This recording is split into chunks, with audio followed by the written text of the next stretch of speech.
జయశంకర్ భూపాల్పల్లి జిల్లా కనపురం మండలం Chelpur Kakatiya thermal power project ఉద్యోగులకు జాతీయ అవార్డులు doctor BR Ambedkar national award అందుకున్న Jarpula Chandan Singh divisional engineer, Kondi Kappula Anil Kumar assistant engineer మరియు తెలంగాణ రాష్ట్ర విద్యుత్ కార్మిక సంఘం జెన్కో అధ్యక్షులు ఇలకంటి రఘోత్తమ్కి కార్మిక రత్న జాతీయ అవార్డు 2024 సంవత్సరానికి గాను అందుకున్నారు. జనవరి 5వ తేదీన హైదరాబాద్లోని సుందరయ్య విజ్ఞాన కేంద్రంలో జరిగిన బహుజన సాహిత్య అకాడమీ 8వ తెలంగాణ రాష్ట్ర కార్పొరేషన్లో బహుజన సాహిత్య అకాడమీ జాతీయ అధ్యక్షులు నల్లా రాధాకృష్ణ చేతుల మీదుగా అవార్డును అందుకున్నారు.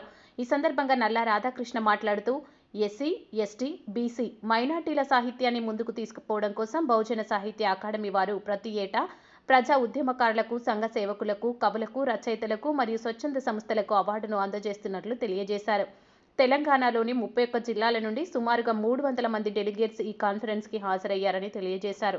ఈ కార్యక్రమంలో తెలంగాణ రాష్ట్ర అధ్యక్షులు ఎం గౌతమ్, అవార్డు సెలక్షన్ కమిటీ సభ్యులు, సేవారత్న అవార్డు గ్రహీత బొమ్మకంటి రాజేందర్, చిలువేరు మల్లయ్య తదితరులు పాల్గొన్నారు. Doctor BR Ambedkar national award గ్రహీత వేదిక వద్దకు రావాల్సిందిగా కోరుతున్నాను.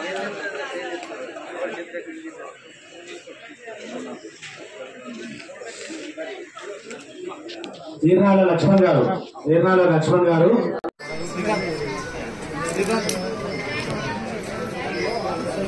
అందరూ అవార్డు గ్రహీతలకు గట్టిగా చప్పట్లతో స్వాగతం పలకాలని కోరుతున్నాం.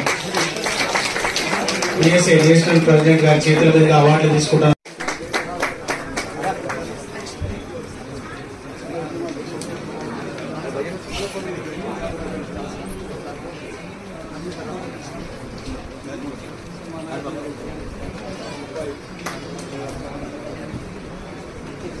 మద్దెల భవానీ గారు చూడండి. చాకలేలమ్మ నేషనల్ అవార్డు గ్రహీత వేదిక వద్దకు రావాల్సిందిగా కోరుతున్నాం.